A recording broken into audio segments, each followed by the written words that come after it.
Sophia stood in the doorway of our small apartment, the one we had made a home together, her hands gripping the handle of the designer suitcase her mother had sent for her.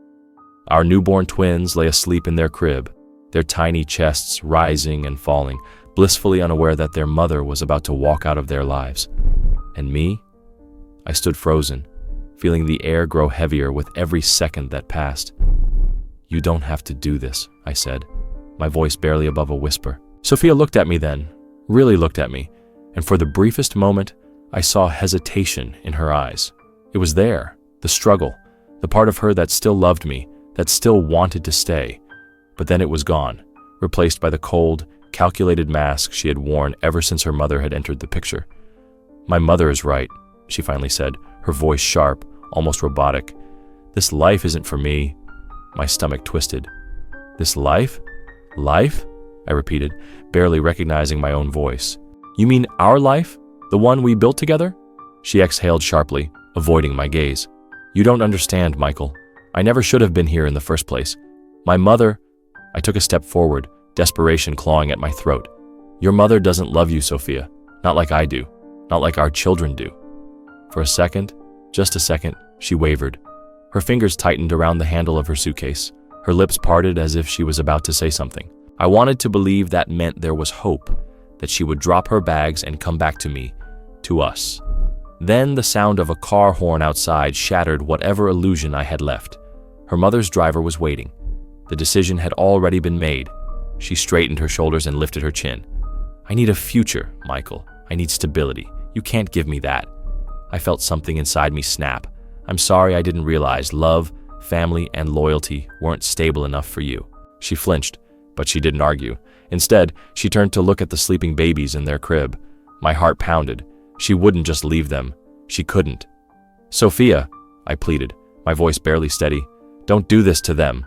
Her hand hovered over our son's tiny head, but she never touched him. Maybe she knew that if she did, she would break. Maybe she was already broken and just didn't want me to see it. "My mother said—" I slammed my fist against the table, startling her. "I don't give a damn what your mother said. What about what you want? What about our children? You're just going to abandon them? Abandon me?" The moment the words left my mouth, I knew I had hit the target. Her jaw clenched, her eyes burned with something I couldn't quite name. Shame? Anger? Fear? "You think this is easy for me?" she hissed. "You think I want to walk away?" I took another step forward, lowering my voice. "Then don't." Silence. I reached for her hand, but she pulled away like I had burned her. "I have to," she whispered, barely loud enough for me to hear. She turned toward the door, and panic surged through me. This wasn't happening. This couldn't be happening. "Sophia, if you leave now, there's no coming back from this." Her shoulders tensed. For a moment, I thought, maybe, just maybe, she would stop. But then she walked out, suitcase rolling behind her, and my entire world collapsed in on itself. I stood there, staring at the open door, waiting for her to come back, to say she made a mistake, that she chose us over her mother's money and power. But she didn't. The car door slammed shut. The engine roared to life, and within seconds, she was gone. The apartment was suffocatingly quiet. Too quiet. And then, as if sensing the change, one of our twins stirred, letting out a soft whimper that quickly turned into a cry. I turned toward them, feeling a sharp, unbearable pain in my chest. They had no idea that the mother who had carried them, who had whispered promises to them before they were even born, had just left them without a second glance.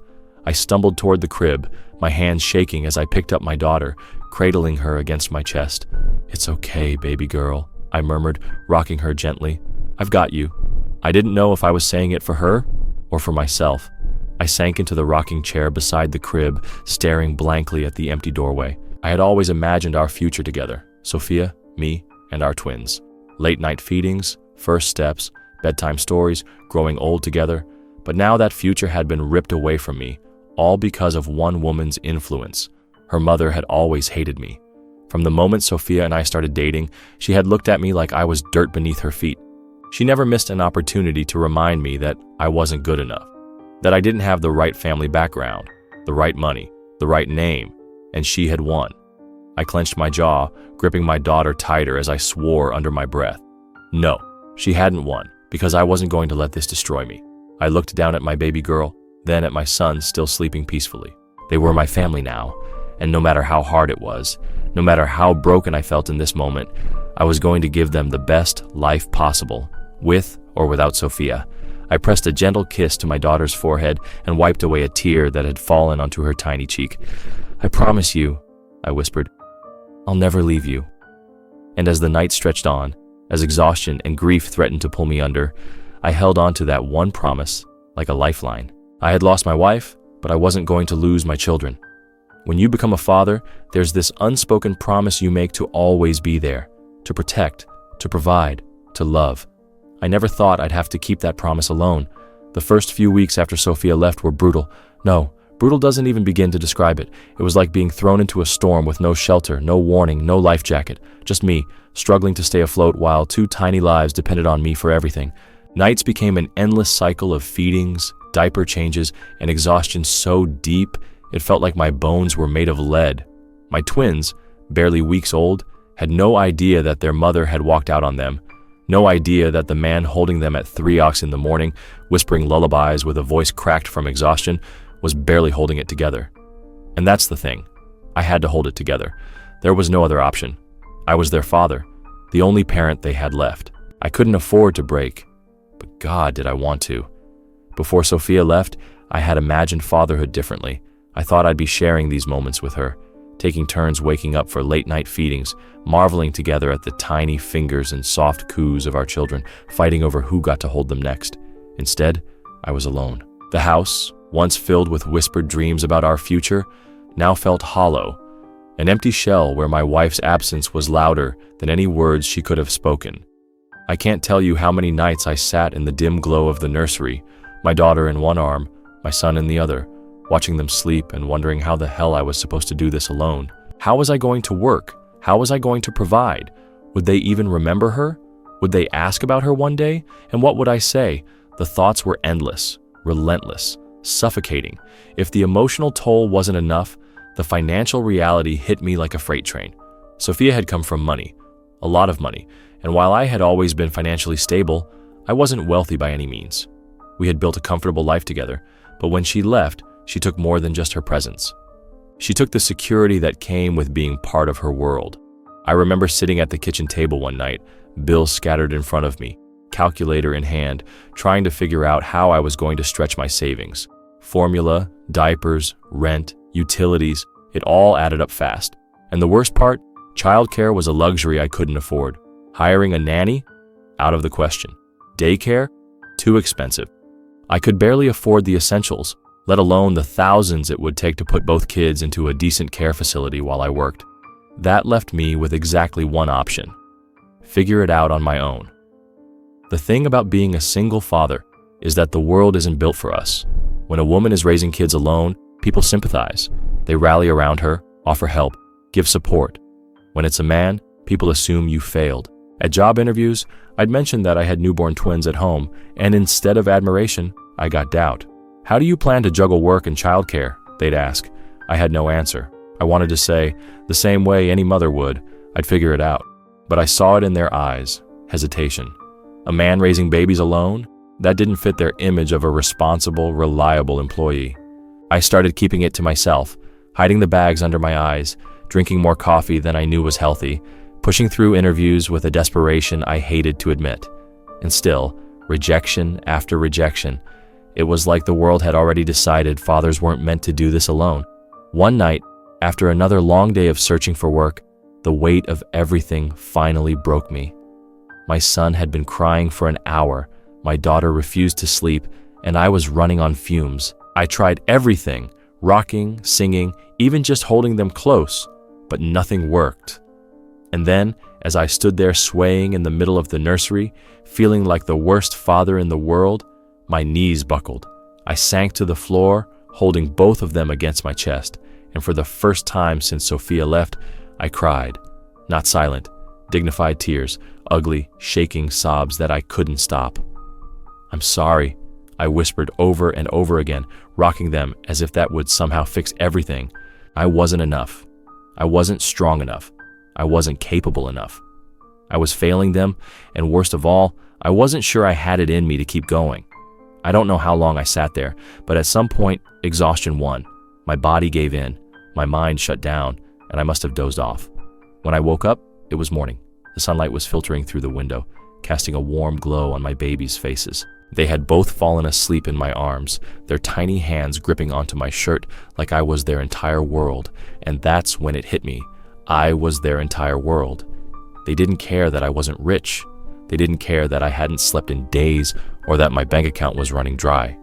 All they cared about was that I was there, that I held them, that I loved them. And at that moment, I made a decision. I wasn't going to let this defeat me. I wasn't going to let Sophia's abandonment define our future. I wasn't going to be the man who crumbled under the weight of hardship. I was going to be the father they deserved. I pressed a kiss to both of their foreheads and wiped my tears away. "No more breaking down," I whispered, voice stronger than it had been in weeks. No more doubting myself. From that day forward, I refused to be a victim of my circumstances. I was going to fight like hell to give my kids the life they deserved. I didn't know how yet, but I would figure it out, because that's what fathers do. And I was damn sure going to be the best one I could be. The moment I decided I wouldn't let Sophia's abandonment define my life, something shifted inside me. It wasn't a sudden burst of motivation or a cinematic moment of clarity. It was a slow, painful realization that if I didn't take control of my own fate, my twins would suffer, and that was unacceptable. So I wiped my tears, put one foot in front of the other, and forced myself to keep moving. At first, my focus was simple: find a job, any job. I spent hours every day sending out resumes, knocking on doors, attending interviews. I dressed the part, rehearsed my answers, and walked into every office with a forced confidence I didn't always feel. And still, rejection after rejection. It wasn't my qualifications. I had experience, skills. But the second they learned I was a single father with newborn twins, the interest in my application vanished. I'd hear things like, "We're looking for someone with more flexibility," or "This role might require long hours. Would that be an issue?" Or, "How do you plan to balance work and childcare?" It didn't take long for me to realize what they were really saying. They didn't believe I could handle both. It was frustrating. No, it was infuriating. Mothers did this all the time, and they were celebrated for it. But a father? Suddenly, I was unreliable, a risk. I wanted to scream at them. "You think I have a choice? You think I want to struggle?" But yelling wouldn't change anything. I needed to adapt. One afternoon, after yet another rejection, I walked into the grocery store with exactly $12.37 in my pocket. Diapers, formula, baby wipes. I stood in the aisle staring at the prices, heart pounding in my chest. I didn't have enough. That was the moment it really hit me. I was failing. I couldn't even provide the basics for my kids. For the first time since Sophia left, panic set in. What if I couldn't do this? What if I was actually as unfit as the world seemed to believe? I felt like a failure. And then my daughter grabbed my finger. She was too little to understand what was happening, but that tiny grip sent a wave of clarity through me. I was all they had. If I fell apart now, there would be no one to catch them.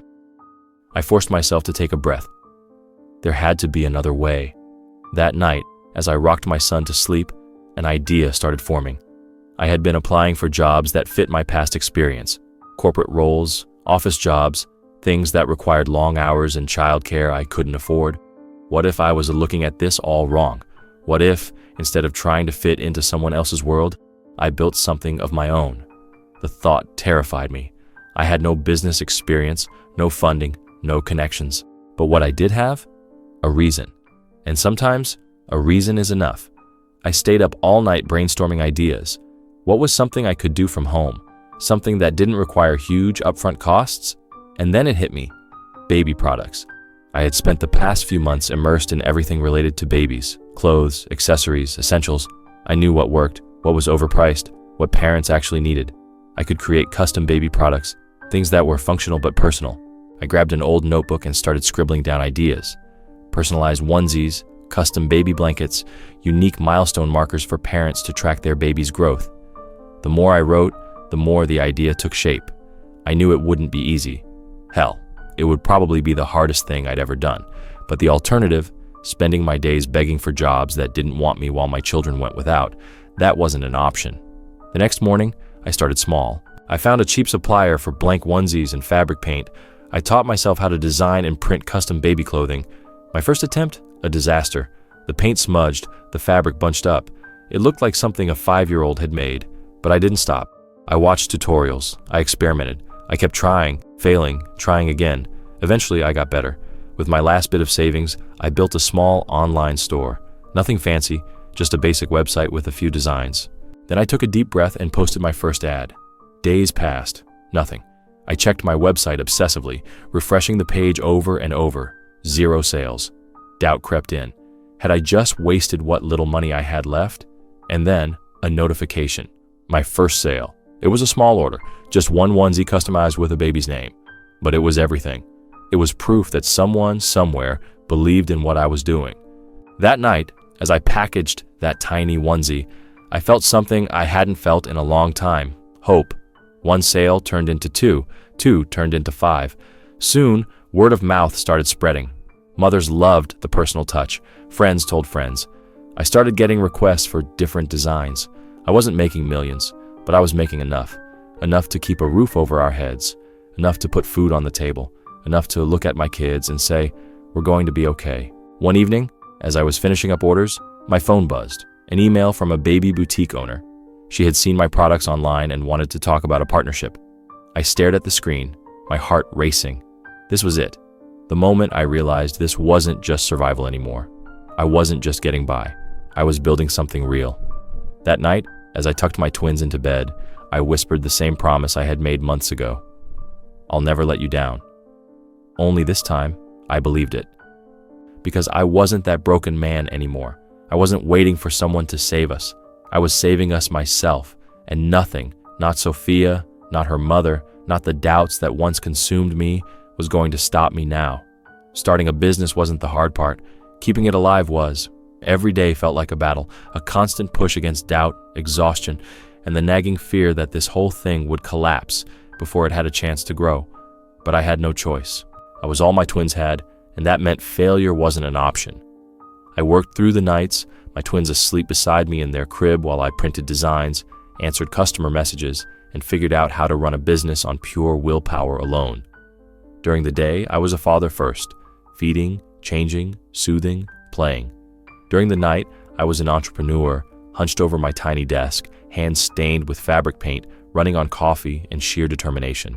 Some nights, I barely slept at all. I'd hear one of the twins stir, and exhaustion would claw at me, telling me to let them cry for just 1 minute longer. But I couldn't. I wasn't just their dad. I was everything to them, and that meant pushing through, even when my body screamed for rest. There were so many mistakes. I priced my products too low at first, barely making enough to break even. I trusted the wrong suppliers, ended up with defective materials, and had to refund customers out of my own pocket. 1 month, I miscalculated shipping costs so badly that I lost money on every order. I wanted to quit so many times, but every time I thought about giving up, I'd hear my twins laugh, see their tiny hands reaching for me, and I'd remember this was for them. So I kept going. I researched, I learned, I adjusted, I raised my prices, negotiated better deals, and started handling every single part of the business myself to save costs. Little by little, it worked. Orders increased. Mothers loved my designs, and before I knew it, my online store was gaining traction. One day I woke up to 50 orders overnight. 50. I stared at my phone in disbelief, heart pounding. That was the moment I knew this wasn't just a side hustle anymore. This was a real business. But with success came new problems. I was still just one person, juggling a growing company while raising twins alone. I needed help. I had no choice but to adapt.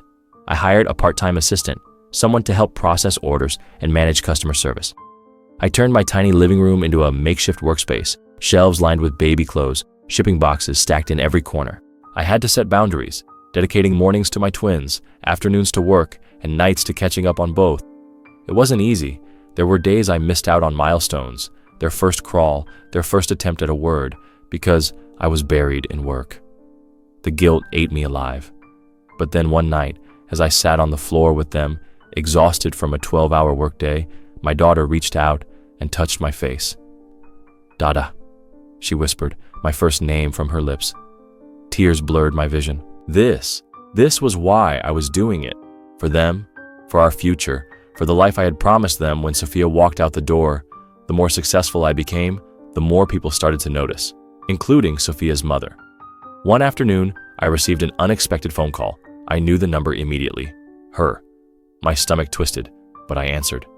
"Michael," she greeted me smoothly, her voice as icy and detached as I remembered. "What do you want?" I asked, cutting straight to the point. She sighed, as if my existence exhausted her. "I heard about your little business.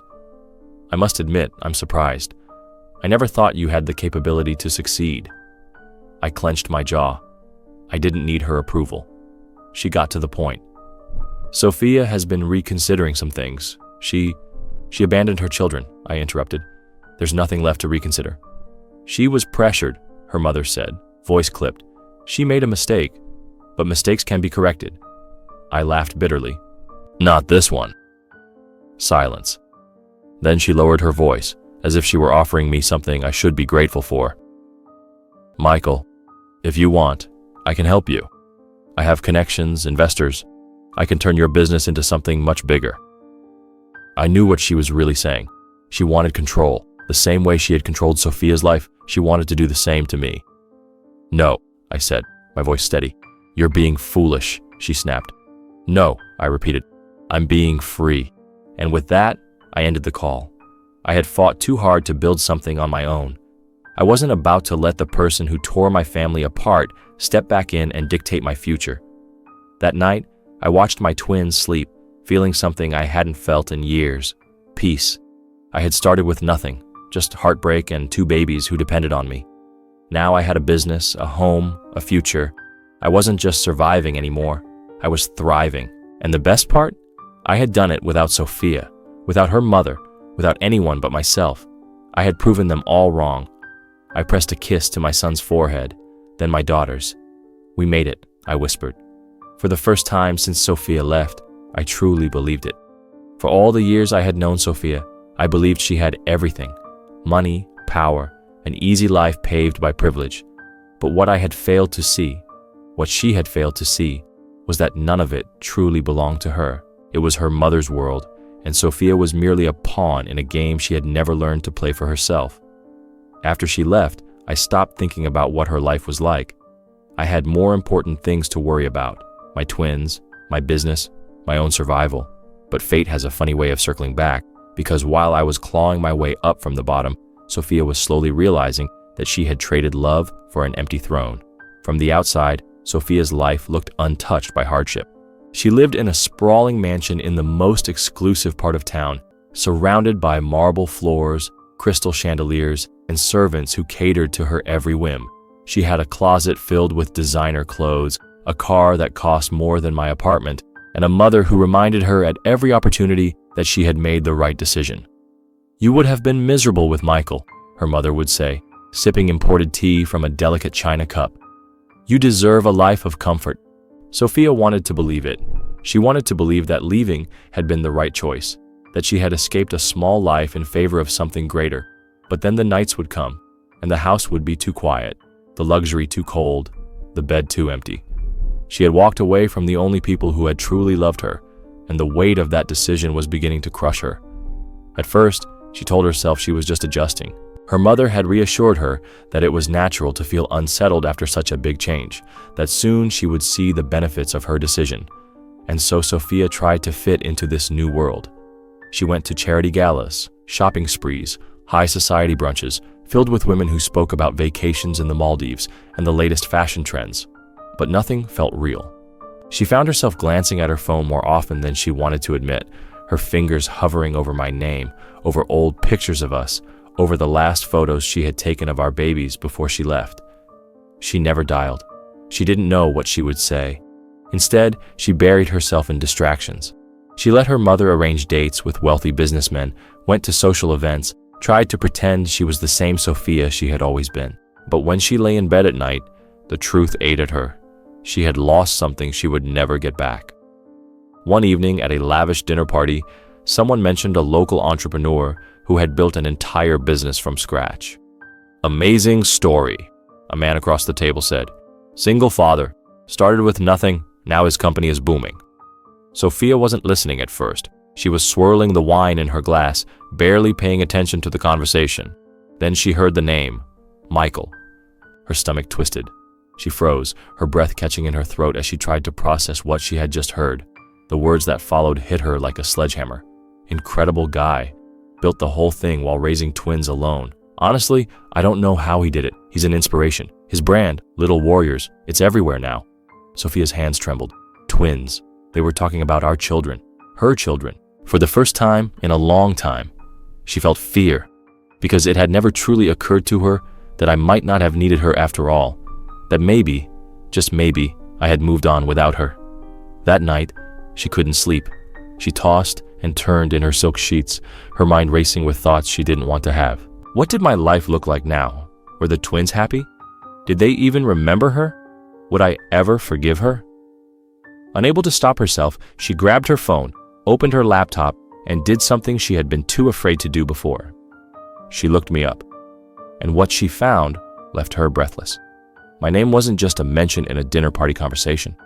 It was everywhere. Interviews, articles, photos of me standing beside racks of baby clothes, talking about my journey as a single father turned business owner, and then the video, a recent news segment featuring me and the twins. She clicked on it without thinking, and within seconds, her world shattered. The video opened with footage of me in my workshop, smiling as I packed orders, adjusting tiny baby clothes on a rack. I looked different, not broken, not struggling, stronger, happier. Then the screen cut to the twins, laughing, running, playing in a park. And as she watched their tiny faces so full of life, so full of joy, Sophia broke down, because they didn't look like children who had been abandoned. They didn't look like children who had suffered in her absence. They looked happy, loved, whole, without her. She clutched the phone, her heart racing. The interviewer's voice filled the room. Michael, what's your biggest motivation? The camera zoomed in on me, and my answer was immediate. My kids. They saved me. Sophia gasped, pressing a hand over her mouth. At the end of the day, I don't regret a thing, I continued, because everything I've built, everything I've achieved, it's all for them, and I wouldn't change a single moment. The video ended. The room was silent. And Sophia? She was shaking, because in that moment, she realized the horrible, undeniable truth. She had made the worst mistake of her life, and now it was too late to fix it. Sophia's hands trembled as she stared at the black screen of her laptop, her breath coming in uneven gasps. The video had ended, but the images refused to leave her mind. Michael, our children, they looked so happy without me. The reality of it clawed at her chest, suffocating her more than her mother's perfectly curated life ever could. I had left them, convinced that I was choosing the better path, the life I was meant to have. I had told myself it was for the best, that they would struggle without me, that Michael wouldn't be able to handle it alone. But I was wrong. He had built something beautiful, something successful. And worse, he didn't need me. A sharp knock on my bedroom door pulled me from my spiral of thoughts. Sophia, my mother's clipped voice sliced through the heavy silence. Dinner's ready. Don't make our guests wait. I swallowed hard, forcing my voice to stay steady. I'm not hungry. There was a pause. Then, in the icy tone that had dictated my entire life, she said, Don't be dramatic. Dramatic? That was what she called this? I closed my eyes, gripping the edges of my desk. I had given up my family for this, for her approval, for a life that suddenly felt like a gilded cage, cold and suffocating. Another knock, this time sharper. I said I'm not hungry, Mother, I snapped, surprising even myself. Silence. Then her footsteps retreated. I let out a shaky breath, running a hand through my hair. My heart was pounding so hard it hurt. I needed to see them. I didn't sleep that night. I couldn't. Every time I closed my eyes, I saw the way Michael had looked in that interview. Strong, confident, alive. I saw the twins laughing, playing, living a life that had no space for me in it. By morning, I had made up my mind. I needed to see them. Even if Michael slammed the door in my face, even if my children no longer recognized me, I needed to face what I had done. But first, I had to get out of this house. I stepped into the dining room where my mother was already seated, sipping tea as she scrolled through her phone. She barely looked up when I entered. You ignored dinner last night, she remarked, setting her cup down. That's rude. I clenched my jaw. I wasn't hungry. She raised an eyebrow, finally looking at me properly. Something's wrong. I exhaled, gripping the back of the chair across from her. I need to see Michael. Her expression didn't change. That's a terrible idea. I need to see my children. They're not your children anymore, Sophia, she said flatly. You made your choice, and look where it got you. Something snapped inside me. Where did it get me, Mother? I shot back. Alone? Miserable? Trapped in this house like a perfectly decorated doll? Her eyes narrowed. Watch your tone. No, I said, my voice shaking. I've spent my entire life watching my tone, watching my words, letting you dictate every decision I've ever made, and I listened to you when you told me to leave them. She set her phone down, studying me as if I were a child throwing a tantrum. And now you regret it? The question hung in the air. I felt like she already knew the answer. Michael has built a life without you, Sophia, she continued, her voice calm, controlled. You showing up now? What do you think that will accomplish? I swallowed the lump in my throat. I don't know. Her lips curved into something cruel, amused. Then let it go. Let it go? I looked around the dining room at the expensive chandelier, the perfect floral arrangement in the center of the table, the vast space that felt emptier than ever. I thought about my children, the home I had abandoned, the man I had once loved, and suddenly I saw my mother for who she really was, not a protector, not a mentor, a woman who had spent her entire life controlling everyone around her. I had been one of her greatest successes, but not anymore. I stood up. She didn't move. Where are you going? I grabbed my coat, walking toward the door. To fix what I can. Her voice was sharp as a blade. If you walk out that door, don't expect to walk back in. I froze, hand on the doorknob. That was it, the final test. I turned back, looking her dead in the eye. I wasn't planning on it. And then I walked out. The drive to Michael's place felt like the longest of my life. Every mile was a step toward the consequences of my own actions. Would he even let me in? Would my children even know who I was? I clenched the steering wheel, forcing myself not to turn around. This was my doing. I had to face it. By the time I reached his neighborhood, my hands were shaking. I parked outside his home, my heart pounding so hard I thought I might be sick. The house was simple, nothing like the mansion I had left behind, but it looked warm. The lights inside were on, and then the front door opened. Michael stepped outside, holding a bag of trash, his hair slightly messy, his expression tired but peaceful. And for the first time, I saw what I had never allowed myself to see before. He was happy, even without me, especially without me. I swallowed hard, stepping out of the car before I lost my nerve. He turned, his eyes landing on me. The bag of trash hit the ground. For a long moment, neither of us spoke. Then, his voice low and guarded. What are you doing here? I exhaled. I saw the interview. His jaw tightened, and I felt my throat close. I had so much to say, but no words felt right. So I said the only thing that mattered, I'm sorry, Michael. Michael's face remained unreadable. For what? I blinked, my vision blurring with sudden tears. For everything. For leaving. For listening to my mother. For thinking I could ever be happy without them. Michael exhaled, shaking his head. You can't just come back now, Sophia. I nodded, tears slipping down my cheeks. I know. Silence stretched between us. Then he stepped forward slightly, looking me in the eye. They don't remember you, he said softly. The pain of it ripped through me like a knife. I covered my mouth, nodding again. I deserve that. Michael studied me for a long moment, then sighed. I don't hate you, Sophia, but we don't need you anymore. Tears fell freely now. I nodded one last time, stepping back. I needed to see it for myself.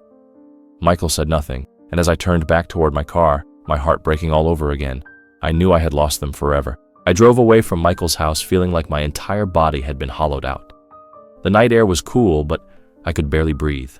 My hands shook on the steering wheel, my vision blurred with unshed tears. It was over. I had come hoping. What, exactly? That he would forgive me? That I could somehow piece together the life I had so carelessly thrown away? But the truth had been staring me in the face the moment Michael looked at me with nothing in his eyes. Not love, not anger, just indifference. And that hurt more than anything because it meant I was no longer a part of his world, no longer a part of their world. I don't know how long I drove before pulling into an empty parking lot. The silence was deafening. I leaned forward, gripping the steering wheel, and let the first sob tear through me. This was my doing. I had believed my mother's words. I had let her convince me that leaving Michael was the right choice, that I was choosing a better life. But what had I actually chosen? An empty house? A mother who only saw me as a reflection of her own ambitions? A life so perfectly polished it had lost all meaning? I had walked away from a man who had loved me more than anything. I had abandoned two innocent children who had needed me. And now I had to live with the fact that they had learned to exist without me, thrive without me. Michael had told me as much, his words delivered without cruelty, but with a finality that shattered me. We don't need you anymore. I watched her leave, my hands shoved deep into my pockets, my heart a mess of emotions I didn't have the energy to sort through. There was a time when seeing Sophia would have destroyed me, a time when I would have begged her to stay, fought for her, convinced her that we could rebuild everything she had thrown away, but that time had passed. I wasn't the broken man she had left behind. I wasn't waiting for her anymore, and my children, they didn't even know who she was. That was the part that hit her the hardest. I had seen it in her eyes, the way her breath hitched when I said it. They don't remember you. It wasn't meant to be cruel. It was just the truth, and the truth had finally caught up to her. She had left believing I would crumble without her. Instead, I had risen, and now there was no room left for her here. I don't know how long I sat in that parking lot before my phone rang. I almost ignored it, but then I saw the name on the screen. Mother. I hesitated, then picked up. "Where are you?" she asked immediately, her tone clipped. I swallowed the lump in my throat. Out. A pause. Then, "Did you go see him?" Of course she knew. She always knew. I closed my eyes, gripping the phone tighter. "Yes." She sighed, like I was a child who had just embarrassed her in public. "Sophia, what did I tell you? That man is nothing. You have no reason to—" "They don't remember me," I cut in, my voice hoarse. Silence. For the first time in my life, my mother had nothing to say. "I left my family for you," I whispered. "And for what?" "Sophia," she started, but I didn't let her finish. "I'm not coming back, Mother." Her sharp intake of breath was almost satisfying. Almost. I ended the call before she could speak again.